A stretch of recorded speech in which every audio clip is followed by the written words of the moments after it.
What's going on, party people? I am, as you know, been making these Rockpot videos, and I've been putting off, well, I wouldn't say I've been putting off doing this one outside, but it's finally appropriate weather for starting a fire, and it's not going to be too windy or anything like that. So the Rockpot people recommend you make like a base, start it, get it going, then put the rock on, then kind of cover it so it gets really hot. So, that's what we got going on here. All right, got a little fire going. Trying to make a little platform for the rock to sit on, and then I'll bury it. Over here, I just used cold tap water, so we're gonna let that sit and warm up as much as it can, and then we'll just see what the temperature is when we actually start the test. Oh, that got all grassy. I am burning, this is just wood from like a pallet that I was broken up. I might try later, if anybody's interested, and just putting the rock on this grate and then sliding it down and seeing how well it cooks on the grate to kind of simulate, if you just had a grill wherever you're camping or whatever, do you actually have to submerge the rock in the fire to really get the full effects, or can you just put it on a grill top? Alright, here's the rock. I'm going to set it in there. I'm curious to see how well if it gets marred or burned or what. Right now you can see it's pretty clean. We'll just kind of set it there and then get stuck. Yeah, that's great. I can't get the hook out. Okay, there we go. And take the hook. We'll just nudge it along. How's that? Then we'll cover it. Alright, let's see what happens. Alright, current time is 4:45. It looks like the edge is already starting to brown. So we'll see how black it looks when it's done. We're about 3 minutes in, and yeah, it's definitely gonna get black based on seeing this. So I don't think I've seen any of the videos tell you or warn you. I guess you just know that it's gonna get soot all over it, so it is what it is. But if you want to keep your rock pristine, probably don't throw it in a fire.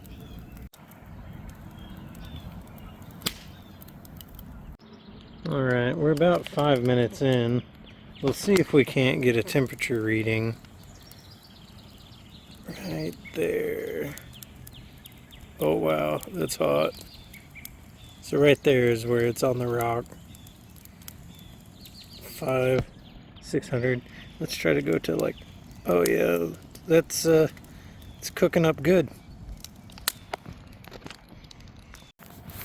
Alright, I just confirmed with the Rockpot website that when you're cooking it in a fire like this, you just need to cook it for about 20 minutes.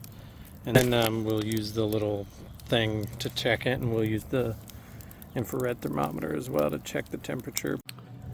I don't know how much background noise, like there's a plane flying by and there's birds chirping and whatnot, but I'm just hanging out in my backyard cooking this thing. So if the audio is not great, send me a bunch of money, I'll buy a microphone. I did throw some more wood on there just to kind of keep the fire going. I don't think it necessarily needed more wood to keep cooking the rock. I just want to keep the fire going, so that's all. And again, it's just pallet wood, so I mean, it's nothing special. It's not like I'm burning hickory or oak or anything. It's probably just, pine or whatever they make pallets out of, just generic wood. And then the logs that were in there are from an elm tree, no, silver maple, a silver maple that I had cut down last year. So I mean, it's nothing special in the way of wood I'm using to cook this with. It's not high quality hardwoods or anything like that. So I've noticed a bit of anomaly that, geez Louise, that fire's hot. Crocky, mate. There you can see that's clearly totally enveloped. Part of the rock over there is just completely blackened. But this part of the stone is still bone white. But I mean, literally engulfed in flames. Like, I don't know how to make that any more flame covered than it is. So just kind of an interesting thing. Alright, we've got about 30 seconds before we hit the 20-minute marker. Check this water temperature. What do you think? Right at about 70? Carefully.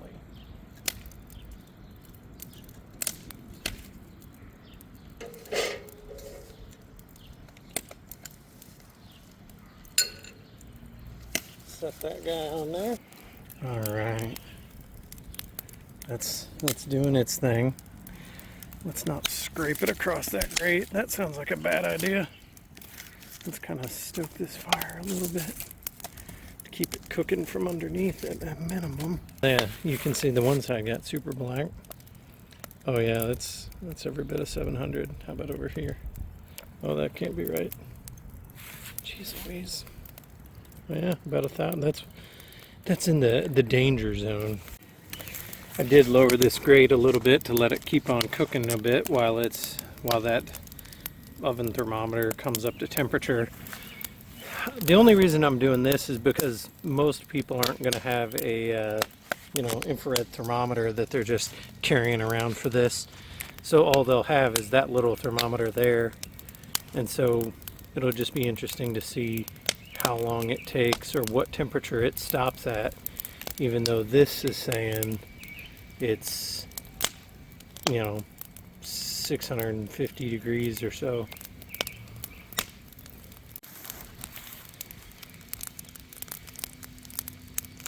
She's cooking. All right, it's been at 5 more minutes, so 25 minutes altogether. We're not quite to, or at least this thermometer doesn't say it's hitting 600, but the fire, I don't think it's going to get any hotter. I don't know if I trust this thermometer. You might look into getting a better one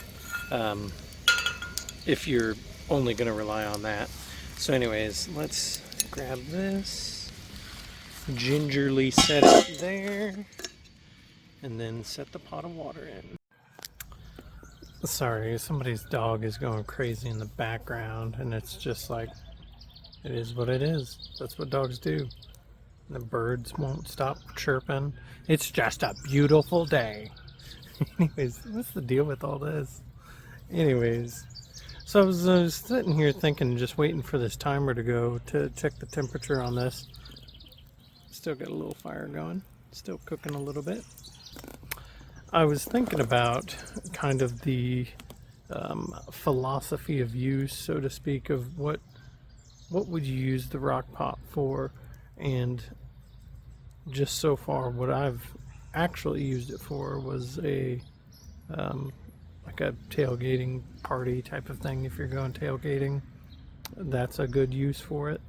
Or I used it at the Gambler 500, which is like a back road rally where you go and clean up trash and stuff like that, drive silly cars.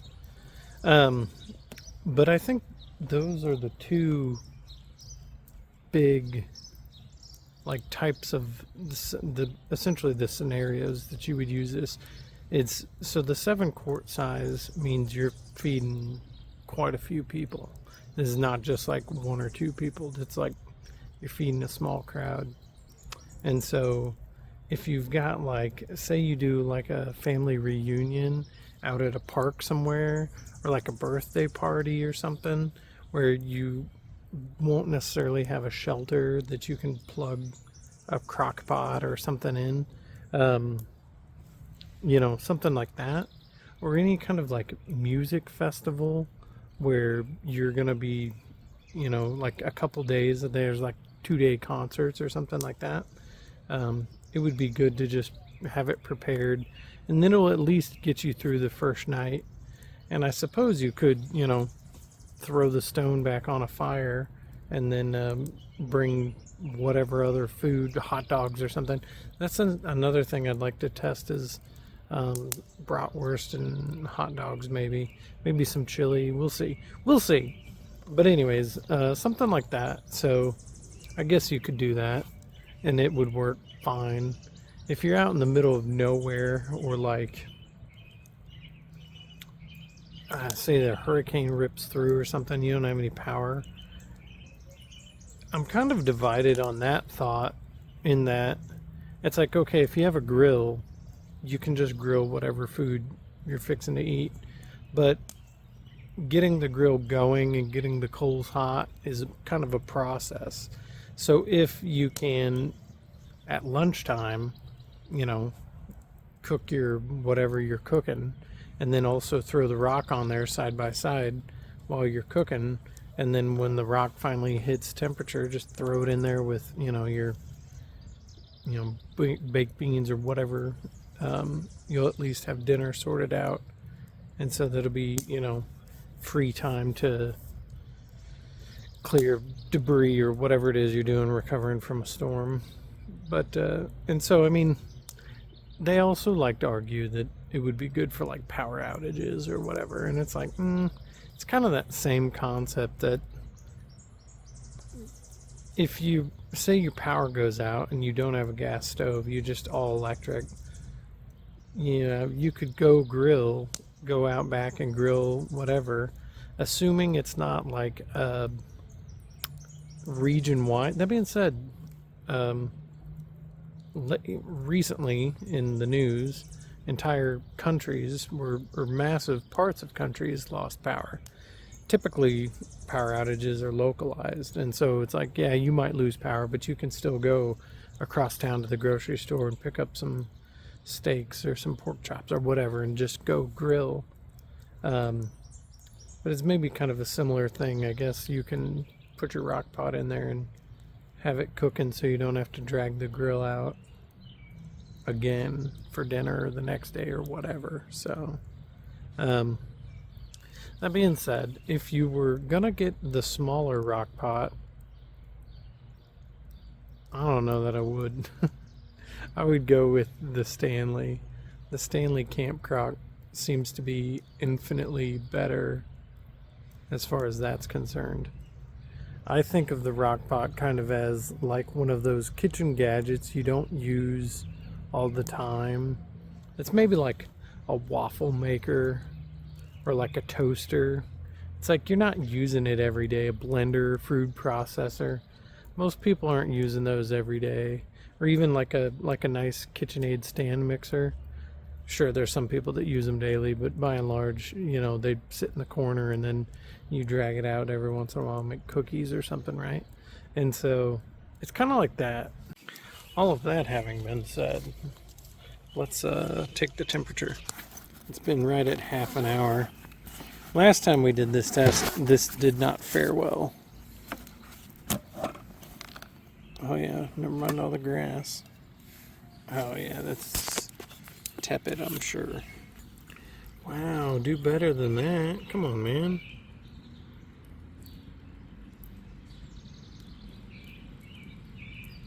You gotta hit 100. You have to.